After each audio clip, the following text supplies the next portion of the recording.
Hey guys, tonight we follow a Silk Road camel accountant through a day of dust, numbers, stubborn animals, and enough trade goods to fill a modern shopping mall several times over. You stand in the faint blue light before dawn, surrounded by sleeping merchants, snoring guards, and camels that seem personally offended by the concept of morning. Somewhere beyond the walls of the caravanserai, the great trade routes of Asia stretch for thousands of miles. Connecting cities, kingdoms, and fortunes, the air smells of smoke, wool, leather, and yesterday's dinner. A camel grunts nearby with the confidence of a creature that knows you depend on it far more than it depends on you. And that, unfortunately, is true. You probably won't survive this if you expect a comfortable office chair, a calculator, or even a decent cup of coffee. So, before you get comfortable, take a moment to like the video and subscribe, but only if you genuinely enjoy what I do here. And while you're settling in, let me know your location and local time down in the comments. Now, dim the lights, maybe turn on a fan for that soft background hum, and let's ease into tonight's journey together. You pull yourself upright from a thin sleeping mat. The caravanserai around you is beginning to wake. These roadside inns are a famous feature of Silk Road travel, offering merchants and animals a protected place to rest. Across much of Central Asia, they become lifelines for trade, sheltering travelers from bandits, weather, and the endless uncertainty of the road. Your job is not glamorous. You are not the wealthy merchant whose name appears on contracts. You are not the armed guard carrying a sword. You are certainly not the camel who appears to enjoy a higher social status than you at this hour. You are the accountant. That means every bundle, every debt, every payment, and every missing coin eventually becomes your problem. Before sunrise, you reach for the most important object you own, a leather-bound ledger. Its pages contain the financial heartbeat of the caravan. Inside are records of silk, spices, dyes, precious stones, wool, paper, and countless other goods moving between east and west. A mainstream historical fact about the Silk Road is that it was not a single road at all. Instead, it was a vast network of routes linking regions across Asia, the Middle East, and Europe. Goods moved in stages, changing hands many times. Before reaching their final destinations, you carefully inspect yesterday's entries: 3 bales of silk, 8 sacks of pepper, 20 rolls of cloth, a payment still owed by a merchant from a distant city. Numbers first, panic later. That is your professional philosophy. The eastern sky slowly brightens. Workers begin loading camels in the courtyard. The animals groan dramatically, as if each package weighs the same as a mountain. Historians might never know whether camels are naturally grumpy or simply experts at workplace complaints. Nearby, a merchant argues over inventory. Another swears he delivered 12 bundles. The receiver insists there were only 11. You open the ledger. The answer is written clearly. There were indeed 11. The merchant suddenly remembers that one bundle had been sold 2 days earlier. A miracle of memory produced entirely by accounting. As the courtyard becomes busier, you move from group to group, verifying cargo. Every item must be recorded because profit depends on accurate information. A caravan carrying hundreds of valuable goods cannot rely on guesswork. A quirky tidbit from Silk Road history is that merchants sometimes carried unusual items believed to bring good luck or protection during travel. Charms, talismans, and small religious objects often accompanied cargo. Some travelers trusted their lucky charms almost as much as their camels. You are less mystical. You trust numbers, mostly, though after several weeks in the desert, even you begin wondering whether a magical protection amulet might help prevent accounting mistakes. A clerk from another caravan approaches, carrying a wax tablet. He wants to compare records. You spend several minutes checking weights and quantities.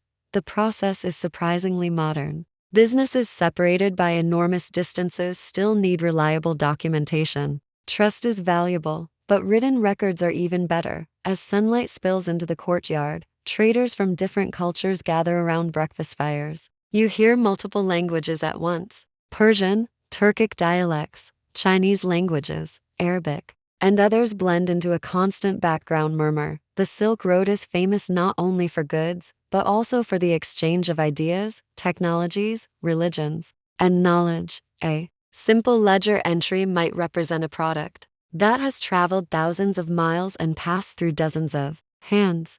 You pause for breakfast. The meal is modest bread, dried fruit, a little cheese, nothing. That would impress a modern food blogger. Still, after sleeping beside camels, it tastes wonderful. As you eat, your eyes remain fixed on the ledger.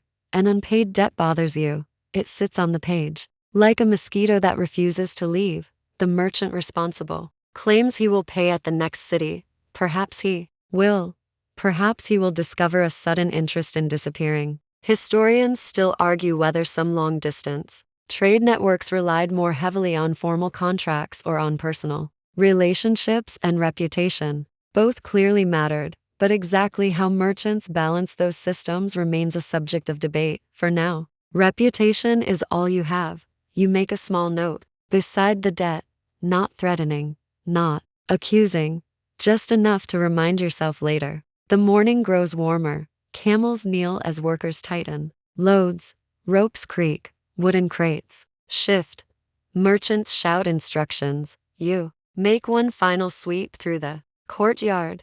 Everything must match the ledger before departure. A missing sack today could become a major dispute weeks later. And disputes mean paperwork, even across centuries. Some things never change. You close the ledger carefully. The caravan is nearly ready to move. The day's real work is only beginning. The gates stand open. The desert beyond waits. Patiently, and with your records secured beneath your arm, you prepare to follow the caravan onto the great trade routes that connect half the known world. Word count, 1063 awaiting continue.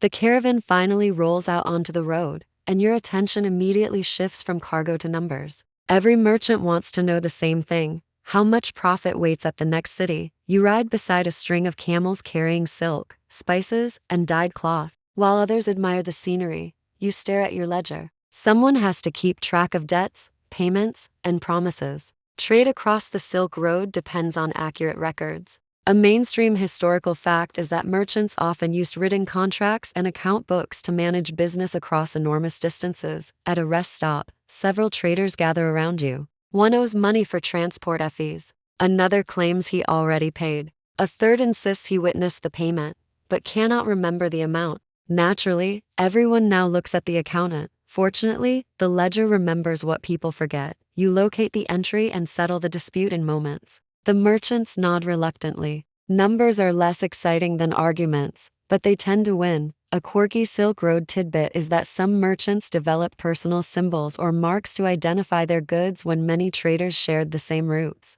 Think of it as an early version of branding, just with fewer marketing meetings. As the sun climbs higher, you continue recording transactions. Historians still argue whether large caravan businesses were mostly controlled by wealthy merchant families or by broader partnerships spread across different cities. Either way, every arrangement produces paperwork, and every piece of paperwork somehow finds its way to you. The road stretches ahead, and your ledger is already filling with fresh entries before noon, AE. The market town appears on the horizon in a haze of dust and sunlight. By the time the caravan enters through the gates, the streets are already crowded with traders, animals, and customers hunting for bargains. You find a quiet corner beneath a shaded awning and open your ledger once again. Around you, negotiations begin immediately. A merchant from the west examines silk. Another studies sacks of pepper. Voices rise and fall like waves. Your job is to remain calm while everyone else becomes excited about money.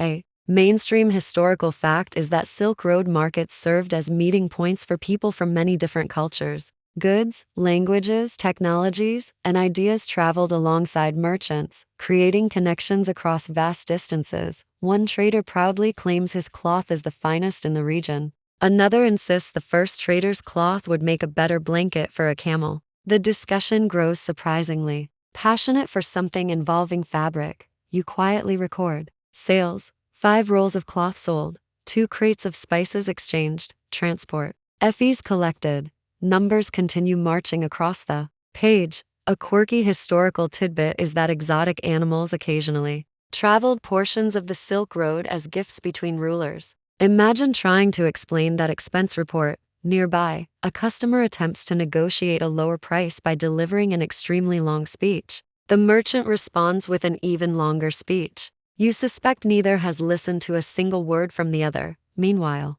the ledger grows heavier with fresh entries. Historians still argue whether the movement of ideas along the Silk Road was even more important than the movement of goods. While silk and spices brought wealth, religions, inventions, and knowledge often had effects that lasted much longer. As afternoon shadows lengthen, deals are completed and receipts are noted. The market remains noisy, chaotic, and unpredictable. Thankfully, numbers behave much better than people. By late afternoon, the caravan leaves the busy market behind and returns to the open road. The noise of bargaining fades, replaced by the steady rhythm of camel footsteps. You ride beside the caravan, ledger balanced carefully on your lap. Every mile creates new expenses: food for workers, water supplies, repairs for worn equipment. Profit may sound exciting, but someone must also record the costs. A mainstream historical fact is that camels were essential to many Silk Road routes because they could travel long distances with heavy loads while surviving harsh desert conditions. Without them, much of this trade would have been impossible. The desert stretches endlessly around you. Golden hills rise and fall beneath the evening sun. A guard reports a damaged pack saddle. You immediately note the repair expense. A merchant groans louder than the injured camel when he hears about the cost. For a moment, it's difficult to decide which one is more dramatic. A quirky Silk Road tidbit is that travelers sometimes exchange stories about mysterious cities, hidden treasures, and strange creatures said to exist beyond the next horizon. The stories grew larger with every retelling. You continue checking cargo counts whenever the caravan pauses. Nothing appears missing. That alone feels like a small miracle. Historians still argue whether some of the legendary tales spread along the Silk Road were based on real places or simply grew from generations of travelers embellishing their adventures. As the sun sinks lower, shadows stretch across the sand. The temperature begins to cool. Ahead, another caravanserai waits in the distance. The merchants look forward to rest. The guards look forward to food. And you look forward to reconciling today's accounts before someone invents another financial mystery for you to solve.